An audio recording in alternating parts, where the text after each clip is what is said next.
This week we're beginning Unit 2, Lesson 1, and we're reading the story At the Beach, Abuelito's Story. Please follow along on the screen as I read this aloud. I remember those evenings well when I was a young boy in Cuba, those balmy island nights before a trip to Guanabo Beach. The spicy aroma of tortilla española that Mommy had left to cool would waft through the house as I lay in my bed, but I was always too excited to sleep. All I could think about was the soft white sand, the warm foamy water, and Mommy's delicious tortilla. Ah, a day at the beach.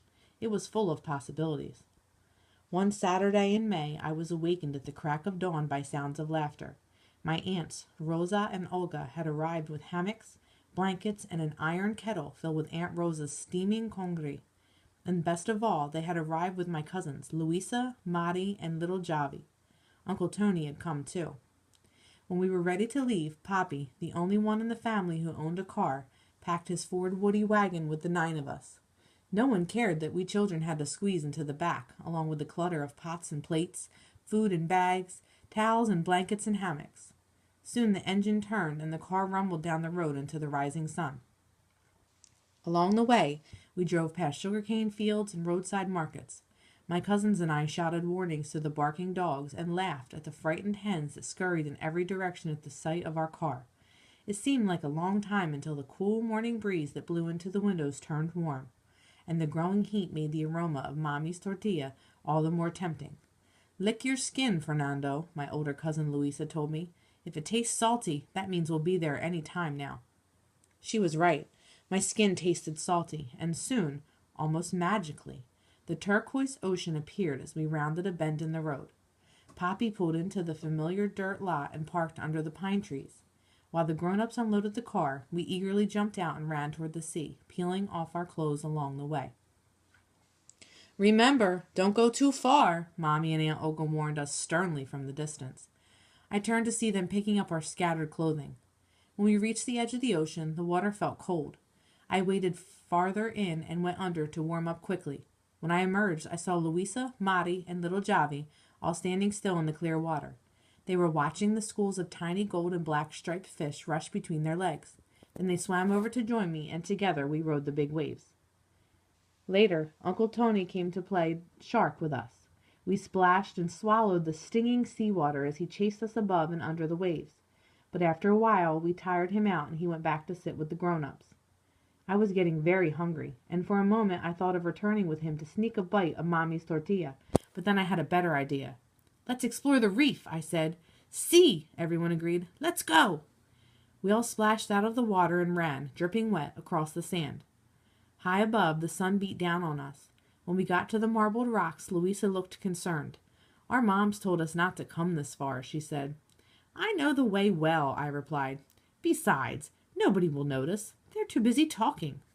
I looked in the distance and saw Mommy and my 2 aunts in the shady spot they had picked. They had set up a nice camp. The hammocks were tied to the pine trees. The blankets were spread over the fine sand. Papi and Uncle Tony played dominoes while they sipped coffee and shared the coricho de mani they had purchased from the peanut vendor. They were having fun. No one would miss us for a long time. "Watch out for sea urchins," I warned as I led the group on our climb. The spiny black sea urchins hid inside the crevices and crannies of the rough boulders. It was very painful if you stepped on one.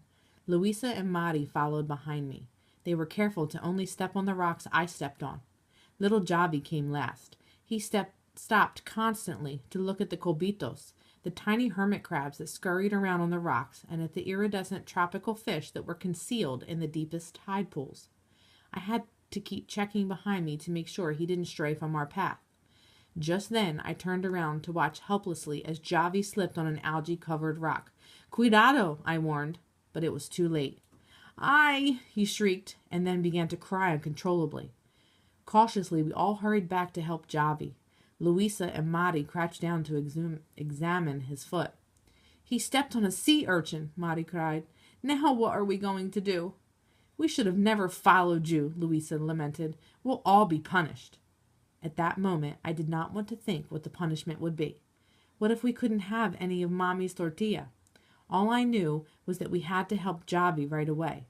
I looked around and found a piece of driftwood. "Luisa," I ordered, Hold his leg still while I remove the urchin from his foot.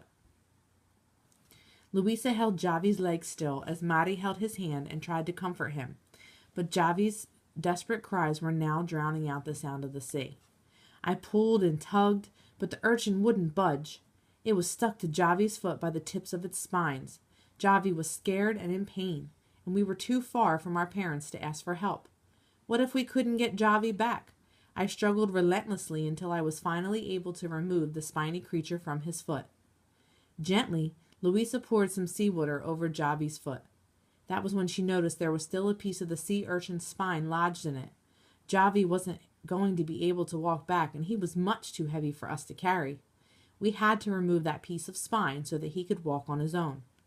The sun burnt our backs as we all took turns trying to dislodge the sea urchin's spine. I have an idea, said Louisa suddenly. She removed her hair barrettes and held them like tweezers. Then, with the smallest movement, she pulled the broken spine out. With that sobbed, we started back. I helped Javi walk on his sore foot. He wept and limped with every step. Our walk back seemed endless. As we got closer, I realized that we would have to explain how it was that we went to the reef in the first place. I surely would end up with no tortilla if we told the truth. Well, what will we do now? Mari asked. We'll have to tell our parents what happened, said Louisa, matter-of-factly. No, I said emphatically. We'll be punished for sure. We walked the rest of the way in silence. The sound of crashing waves, children playing, and seagulls' cries became a background drone to Javi's cries. When we finally reached our parents, Javi was crying louder than ever. Aunt Olga took one look at him and gasped, Niños! Children! What happened to Javi? Mari looked at Louisa. Louisa looked at me. Javi cried even louder. Well, I hesitated. By now, everyone was staring at me. We were walking along the beach looking for cockles and urchin shells, I began, when I found a live sea urchin attached to a piece of driftwood, so I called the others. Javi came running so fast he stepped on it by accident. Louisa and Mari stared at me in disbelief. I didn't think they liked my story. Let me see your foot, Javi, Aunt Olga said, kneeling next to her son. Mommy and Aunt Rosa looked on as Aunt Olga examined Javi's foot closely. Then she gave him a big hug and a kiss. He's fine, she said at last. It looks like the children were able to pull it out. And at that good news, Javi's tears disappeared and were replaced by a big, broad smile. I'm hungry, he said.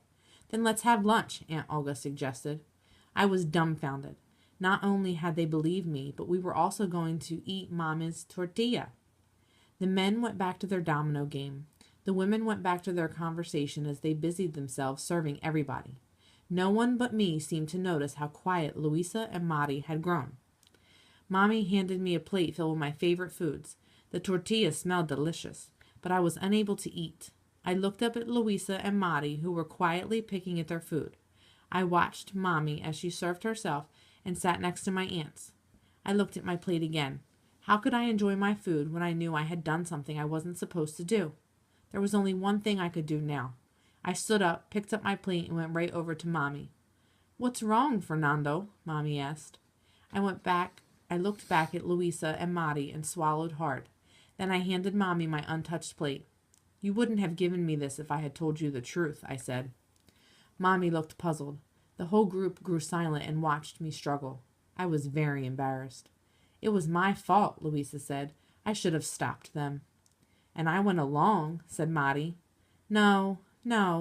It was my idea to go to the reef, I said. Then I told everyone about our adventure at the reef. When I was finished, Mommy looked at me with tear-filled eyes. You are right, Fernando, she said. I should punish you for doing something you knew not to do. Somebody could have been seriously hurt. I know, I whispered, and I'm sorry. But then the glimmer of a smile softened Mommy's expression. She slid her arm over my shoulders as she said, You know, Fernando, anyone can make a mistake, but not everyone has the courage to admit it. Gracias. Thank you for telling the truth. That afternoon, under the shade of the pine trees, the 9 of us sat down on the old blankets for lunch. We had congri, bread, and Mommy's famous tortilla española. And do you know something? That day, it tasted better than it ever had before.